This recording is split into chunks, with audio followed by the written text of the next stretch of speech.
రాష్ట్రాన్ని గుదిబండగా మారే అప్పుల ఊబిలో దించే ప్రాజెక్ట్ అది అనేది చెప్తూ వచ్చారు. ఈ కారణాల వల్ల అక్కడ వద్దు ఇక్కడ చెప్పారు. దానికి ఒక పేరు క్రిస్టియన్ చేశారు మావిగన్ అని. నిన్న దానికి సంబంధించి మరింత స్పష్టత ఇచ్చారు. అంతకుమించి వేరే ఇటువైపు జరగలే. జగన్మోహన్ రెడ్డి గారి మాటల్లో ఆ రోజు వాళ్ళు చెప్తున్నప్పుడు ఫస్ట్ ఎప్పుడైతే అసెంబ్లీలో అయినా మద్దతు ఇచ్చారని చెప్పినప్పుడు కానీ, తరువాత 3 రాజధానులు అన్నప్పుడు కానీ, లేదా ఇప్పుడు ఇక్కడ ఏదైతే మావిగాని అన్నా కానీ అన్నిట్లోనూ ఒక స్పష్టత ఏముంది? అది అసాధ్యమైంది. నేను ఇంతకుముందు చెప్పినవన్నీ ఉన్నాయి. అది స్కాముల కోసం పెట్టారు. మోసం చేయడానికి ఓ దొంగ రియల్ ఎస్టేట్ వ్యాపారి ఎవరైనా ఎట్లయితే చేస్తాడో కుంభకోణం, అలాంటిది అది. రాష్ట్రం మొత్తం భవిష్యత్తును నాశనం చేస్తుంది.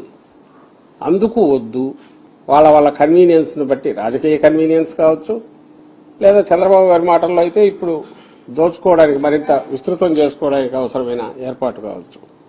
వాళ్ళ మాటల్లో తేడా ఉంది. కొంచెం 2 మినిట్స్ పట్టినా మీరు చూస్తే అది బాగుంటుంది. ఒక్కసారి అది వేయండమ్మా. వాళ్ళు ఒక్కొక్క నాయకుడు గతంలో ఎట్లా మాట్లాడారు, ఇప్పుడు ఎట్లా మాట్లాడారు అనేది తెలుసు. మాట్లాడుతున్నారనేది ఇప్పుడు మాట్లాడుతున్నా అందరికి తెలుసు. గతంలో ఏమన్నారో చూడండి. ఈయన పవన్ కళ్యాణ్ గారు ఏమన్నారు గతంలో చూడండి. ఈ బడ్జెట్ మన క్యాపిటల్ విషయంలో కూడా ఇన్క్లూజివ్ క్యాపిటల్ కాదు, ఎక్స్క్లూజివ్ గా కొద్ది మంది కోసమే, లేదంటే తెలుగుదేశం పార్టీ అఫిలియేటెడ్ క్యాపిటల్ లో ఉంది తప్ప ఉత్తరాంధ్ర నుంచి వచ్చే అక్కడ ప్రజలకి ఇక్కడ క్యాపిటల్ లో రావాలంటే ఎలా స్థిరపడతారు? ఇక్కడ రాయలసీమ ప్రాంతం వాసులు రావాలంటే ఇక్కడ ఎలా స్థిరపడతారు? అలాగే ప్రతి జిల్లా నుంచి అన్ని వర్గాల నుంచి అమరావతిలో స్థిరపడాలంటే ఏమేమి ఇయర్ మార్క్ చేశారా? 33,000 ఎకరాలు పెట్టారు. ఈ 33,000 ఎకరాల్లో 2,000-3,000 ఎకరాలు ఒక్కొక్క ప్రాంతానికి కానీ ఒక్కొక్క జిల్లాకి కానీ ఇయర్ మార్క్ చేశాం. అక్కడ ఛాంబర్ ఆఫ్ కామర్స్ కి బిజినెస్ పెట్టుకోవాలంటే ఇలాంటి ఏం చేసి అసలు ఇలాంటి ఇన్క్లూజివ్ క్యాపిటల్ కాదు. ఇలాగా ప్రతి అంశంలోనూ తెలుగుదేశం పార్టీ చాలా బలమైన వైఫల్యాన్ని చూపిస్తా వచ్చింది. భూసేకరణ చేయడానికి వీలు లేదు. విషపరిస్తే తీసుకోండి, అనుమానం లేదు. ఉపయోగపడుతున్న వ్యక్తుల గురించి వాళ్ళు ఉపయోగపడుతున్నప్పుడు మీరు ఒప్పించి తీసుకోండి తప్ప వాళ్ళ నుంచి లాక్కోవద్దు అని చెప్తున్నారు. కర్నూలు మన రాజధాని, ఈరోజు అమరావతి మనకి రాజధాని ఏమో కానీ నా మనసుకి కర్నూలు రాజధాని. దీనికి జనసేన ప్రభుత్వం తీసుకొచ్చిన రోజున నేను మీకు మాటిస్తున్నాను, అది ఎంత రాజధాని, ఏ స్థాయి నగరంతో కర్నూలు దానికి మించిన స్థాయి నగరాన్ని తీసుకొస్తాను. ఇవాళ రోజు కూడా అడిగిపోయింది కాదు. కట్టలు అంటారు.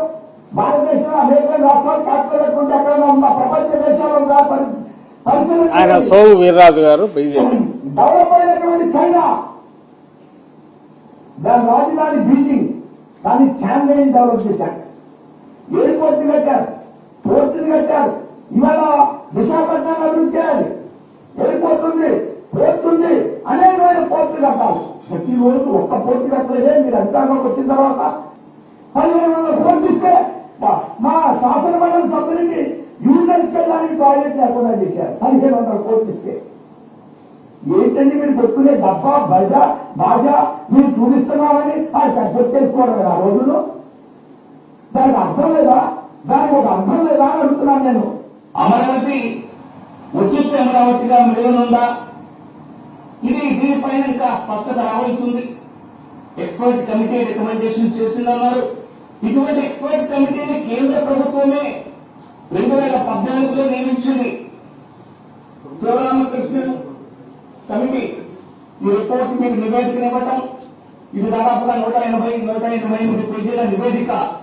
దీనిలో కూడా డీసెంట్రలైజ్ డెవలప్మెంట్ ని ఈ ఎక్స్పర్ట్స్ కూడా సజెస్ట్ చేయడం జరిగింది. వీరు కూడా అన్ని ఇన్స్టిట్యూషన్స్ ఒకే సిటీలో ఉండద్దు. ఈ రిపోర్ట్ లో కూడా green field development of the city, అంటే కొత్తగా నగర నిర్మాణం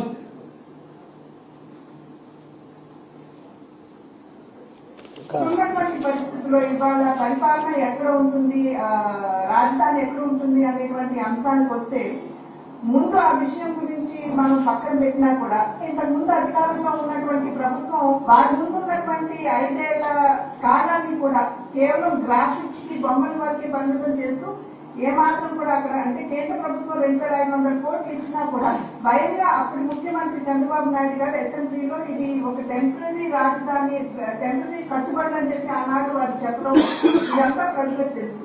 రైతులకి వాళ్ళు సమాధానం ఇవ్వాలి. ఏదైతే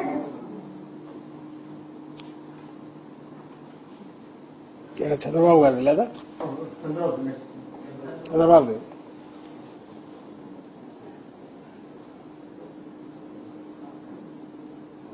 రెండో విడత భూసేకరణ కోసం వెళ్ళడం అనేది అనవసరంగా చిక్కుల్లో పడటమే అనేది చాలా మంది ఉద్దేశం. ఇప్పుడు ఉండే ల్యాండ్ ఇప్పుడు సరిపోతుంది. ఇంకా నేను ఏ ప్రాజెక్ట్ రావడానికి వీలుండదు. రేపు ఏ ప్రాజెక్ట్ కాకపోతే డెవలప్మెంట్ ఆ 33,000 ఎకరాలకే పరిమితం అవుతుంది. ఇక్కడికే నేను పరిమితం అయితే రేపు రాబోయే రోజుల్లో అదొక చిన్న మున్సిపాలిటీగాను బెస్ట్ మున్సిపాలిటీగా తయారయ్యే పరిస్థితి వస్తుంది. ఆ రోజు వచ్చి ఓ ప్రపంచ స్థాయి రాజధాని నగరం అన్న వ్యక్తి ఈ రోజు వచ్చి చిన్న మున్సిపాలిటీ అని ఆయన అంటున్నాడు. 33,000 ఎకరాలు చిన్న మున్సిపాలిటీ అంట. సో ఇంకొక 50,000 ఎకరాలు తీసుకురావాలి. 33,000 ఎకరాలు రైతులు ఇచ్చింది. మిగిలిన ఎంత కలిపితే ఆల్రెడీ 50,000 ఏకర్స్ ఉంది గవర్నమెంట్ భూమి అంతా చూపితే. ఇంకో 50,000 ఎకరాలు కావాలి. ఇది ఆయన మాట, కొత్త మాట. అసలు ఎవరు మాట మారుస్తున్నారు? జగన్మోహన్ రెడ్డి గారు ఆ రోజు ఈ రోజు అసెంబ్లీలో చెప్పినప్పుడు కూడా ఆయన క్లియర్ గా చెప్పిండేది గవర్నమెంట్ భూమి అయితే శ్రేష్టము, ఎందుకంటే ఖర్చు ఉండదు. ప్రభుత్వ భూమి ఉన్న చోట 30,000 ఎకరాలన్నా ఉంటే ఫ్లెక్సిబిలిటీ ఉంటుంది. అన్ని వర్గాల వారిని ఇప్పుడు ఇంతకుముందు పవన్ కళ్యాణ్ గారు ఒకప్పుడు మాట్లాడిన మాటలు ఇంక్లూజివ్ క్యాపిటల్ డెవలప్ చేయడానికి వీలవుతుంది. అఫోర్డబుల్ రేట్స్ కు అందరికీ ఇవ్వచ్చు. అలాగే ఇండస్ట్రీస్ కానీ లేదా బిజినెస్ మ్యాన్ కానీ పెద్ద పెద్ద వాటికి కావాల్సి ప్రొవైడ్ చేయొచ్చు అనేది ఒక ఐడియా అయినది. ఆ ఐడియాతోనే జగన్మోహన్ రెడ్డి గారు అప్పట్లో దొనకొండ 2014లో జగన్మోహన్ రెడ్డి గారు అధికారంలోకి వచ్చి ఉంటే దొనకొండ ప్రాంతంలో 50,000 ఎకరాలకు ప్రభుత్వ భూమి ఉంది, మరొక 50,000 ఎకరాలు ఫారెస్ట్ ఇది కూడా ఉంది. సో దాన్ని డెవలప్ చేయడానికి కానీ లేదా డెవలప్ చేసిన ల్యాండ్ మీద వచ్చే రెవెన్యూతోని ఫర్దర్ ఇచ్చేయచ్చు అని ఒక ప్లాన్తో వచ్చారు. అక్కడే సెల్ఫ్ ఫైనాన్సింగ్ కొంత స్కోప్ ఉంది. చంద్రబాబు నాయుడు గారు ఈరోజు తీసుకొచ్చింది ఏంటి? అసలు ఫస్ట్ ఆ టెర్రైనే, ఆ నేలనే స్వభావం దీనికి పనికిరాదు అనేది ఫస్ట్ నుంచి అందరు చెప్తున్నది. అక్కడ రూపాయి ఖర్చు పెట్టాల్సింది 10 రూపాయలు ఖర్చు పెట్టాల్సి వస్తుంది. సంవత్సరంలో కట్టాల్సింది 10 ఏళ్లలో అవుతుంది. చంద్రబాబు నాయుడు గారికి కావాల్సింది ఎగ్జాక్ట్లీ అదే. ఎందుకంటే ఆయనకు పూర్తి చేయడం ఉద్దేశం లేదు. అలాంటి ప్రదేశంలో నిజంగా ఎవరైనా కట్టాలంటే వర్టికల్ పైకి పోరు. ఎందుకంటే నేల కుంగిపోతుంది. ఎంత లోతుకు పోవాలో, పైకి ఎంత పోతే కిందికి ఎంత పోవాల్సి వస్తుంది. అంత ల్యాండ్ ఉన్నప్పుడు వర్టికల్ పోరు, నిలువుగా పోకుండా 2 ఫ్లోర్స్ 3 ఫ్లోర్స్తో ఇటు వెళ్తారు, స్ప్రెడ్ అవుతారు. ఆయనకు అది ఇష్టం లేదు. ఎక్కడైతే రూపాయికి 100 రూపాయలు ఖర్చు అయితే, ఎక్కడైతే ఆ సైజులు కూడా ప్రపంచ స్థాయి అంటే ప్రపంచానికి తగినట్టు పెద్ద పెద్దది 50 లక్షల ఎస్ఎఫ్టీ, 1 కోటి ఎస్ఎఫ్టీ, అలాగే ఆ డిజైన్లు ప్రపంచంలో లేనివి, ఇడ్లీ పాత్ర తలకిందులు పెట్టడమో లేదంటే పిరమిడ్ తలకిందులు పెట్టడమో ఇంకో రకంగా చేయడం, ఇట్లా చేస్తే అప్పుడు దీంట్లో ఎంత వేసినా పోతుంటది, ఎన్నేళ్ళైనా నడుస్తుంటది ప్రవాహం. దాని నుంచి సైఫన్ చేసి పక్కకు తీసుకోవచ్చు. ఇది ఆయన ప్లాన్.